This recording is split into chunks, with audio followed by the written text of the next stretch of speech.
The Missouri hospitality murders, a frontier nightmare. There is a particular silence that falls over the Ozarks in winter. A deep, profound quiet that seems to swallow sound itself, leaving only the crunch of snow underfoot and the whisper of the wind through barren oak trees. It is in this silence that some of America's darkest history lies buried, hidden beneath the innocent facade of rustic simplicity and frontier hospitality. This is not a story of ghosts or folklore. This is a documented account of one of the most disturbing criminal investigations in the history of the American frontier. A case so shocking that for nearly a century, officials could scarcely believe the evidence before them. A story of two brothers, a remote cabin, and the travelers who stopped for rest but found something far more terrible. The year was 1867. The American Civil War had ended just 2 years prior, leaving the nation scarred and struggling to heal.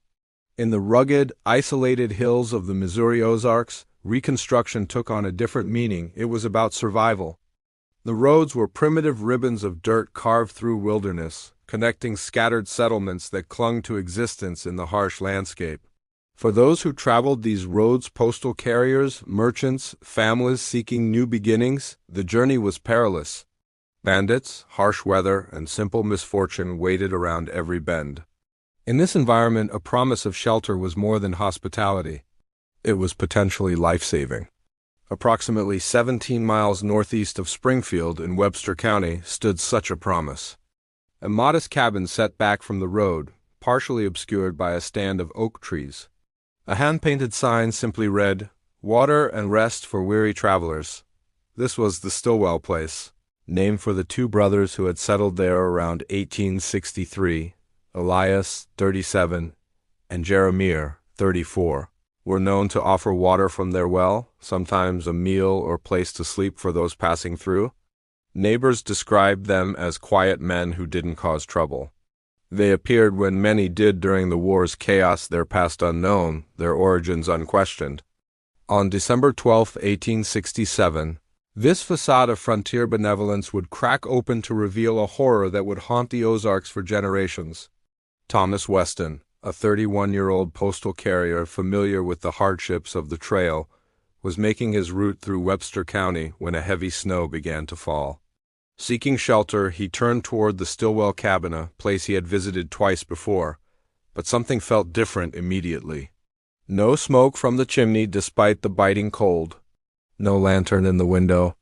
No tracks in the fresh snow around the property. When Weston pushed open the unlocked door, he found a scene frozen in time. A half-eaten meal sat on the table, the food hardened with frost. The fireplace contained only cold ashes. The brothers' coats still hung by the door. Their rifles remained mounted above the fireplace. It appeared they had vanished in the middle of a meal. Weston continued through the worsening weather to report his discovery to Sheriff James Harrington in Marshfield. What began as a search for two missing men would unravel into one of the most disturbing criminal investigations in Missouri history. The official investigation began the next day. Sheriff Harrington's search party arrived to find the property blanketed in 8 inches of snow, the landscape pristine and undisturbed. Their initial search revealed troubling inconsistencies beneath the cabin's surface normalcy. Beneath a floorboard in Elias Stillwell's bedroom, they discovered a ledger book. Its pages contained 37 entries dating from 1863 to 1867, each with a name, date, and cryptic notations about items of value. Some entries were marked with a simple X.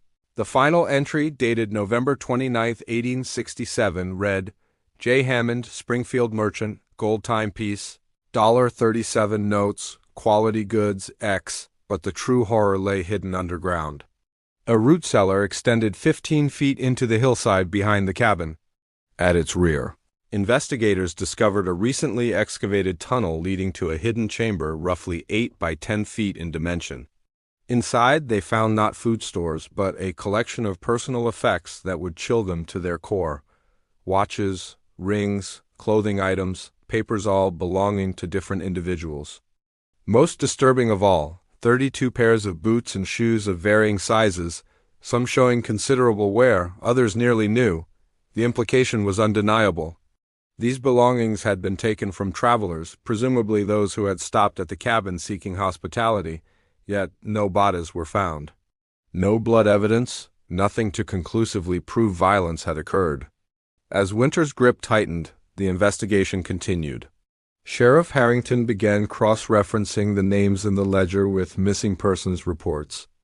Joseph Hammond, a Springfield merchant, had indeed vanished in late November while traveling to St. Louis. William Cooper, listed in a July 1867 entry, had disappeared while journeying to visit relatives. The most significant match came with Reverend Michael Donovan, a circuit preacher who had vanished in April 1866 while traveling from Springfield to Lebanon. His name appeared in the ledger with the notation, "Man of cloth, silver cross, few coins, books of no value, X." This discovery prompted a renewed search. On February 23, 1868, during a brief thaw, deputies found a shallow grave half a mile from the cabin. It contained the remains of a man wearing tattered clerical clothing. The silver cross mentioned in the ledger was notably absent. The condition of the remains, as documented by county physician Dr. William Hayes, revealed something far more disturbing than murder. The body showed evidence of extensive post-mortem processing. Flesh had been removed from the majority of bones with precision suggesting anatomical knowledge. Long bones were broken at the ends in a manner consistent with marrow extraction. The grim truth was beginning to emerge. In March 1868, when the ground had thawed enough for proper excavation, Sheriff Harrington organized a thorough search of the property. What they discovered would forever stain the history of Webster County. Human remains were unearthed in 3 locations: in a deep pit behind the barn, scattered in a wooded area northwest of the cabin, and most horrifyingly, sealed within the walls of the smokehouse itself. Dr. Hayes's examination would reveal the unthinkable. Among the hanging meats that searchers had initially assumed to be venison or pork, he identified cuts that were unmistakably human in origin. His report stated simply, "Certain preserved meats appear to be of human derivation, prepared in a manner suggesting knowledge of anatomy and preservation techniques." The Stillwell brothers had not merely been killing travelers and stealing their valuables. They had been processing their victims' remains as food which they then served to subsequent travelers who stopped at their cabin. The case might have remained merely a dark footnote in Ozark history if not for a discovery nearly a century later.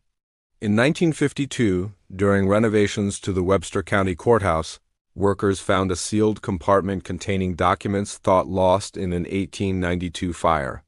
Among them were additional records from the Stillwell case, including some of the earliest crime scene photographs in Missouri history. These discoveries prompted Clarence Thornton, a history professor at Missouri State University, to reinvestigate the case. His research would uncover the brothers' likely true identities, Ezekiel and Joshua Hartley from Kentucky, who had disappeared in 1861 following accusations of grave robbing and customer poisoning at their roadside tavern. Their methods and physical descriptions matched the Stillwell brothers perfectly. The story grew even more complex when, in 1955, construction workers unearthed human remains 12 miles north of the Stillwell property. The body was that of a male in his 30s who had died from a gunshot wound to the back of the skull approximately 80 to 90 years earlier. With the remains was a pocket watch engraved with the initials E.S., likely Elias Stillwell. The discovery aligned with a statement from Theodore Palmer, a trapper who had claimed to see Jeremiah Stillwell riding north on December 11, 1867, leading a horse with a bundle tied to it.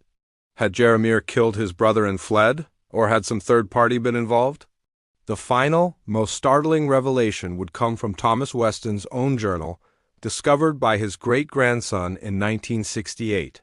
In an entry dated April 17, 1882, Weston confessed, "What I told the sheriff was not the whole truth. I arrived to find Elias dead at the table. Jeremiah held a gun, shaking. He said he was going to tell, said he couldn't live with it anymore. We rode north together to bury Elias. Jeremiah gave me a gold watch and $50 to keep quiet, then said he was heading for Oregon Territory. This confession explained the abandoned meal and Elias's fate, but raised new questions about Jeremiah's ultimate whereabouts. No definitive trace of Jeremiah Stilwell was ever found, though tantalizing clues suggest he may have continued his predatory behavior in Oregon and California under new identities. The Stilwell case stands as one of the darkest chapters in American frontier history. It reminds us that in the vast wilderness of post-Civil War America, travelers put their lives in the hands of strangers with every stop they made.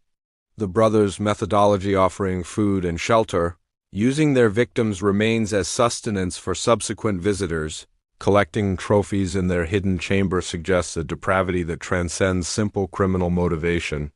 Today, the land where the Stilwell cabin once stood has been reclaimed by nature. The physical evidence has decayed or been removed.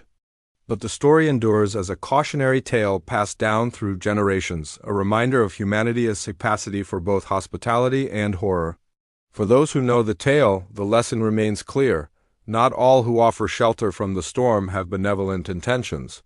Sometimes the most dangerous predators are those who smile and invite you in from the cold, offering a hot meal and a place to rest your head. Outro music fades in. Narrator, this has been an excavation of history's darkest corners. What forgotten stories lie buried in your own region? Share your thoughts in the comments below, and remember to subscribe for more journeys into the past they tried to bury. Some stories don't want to be found.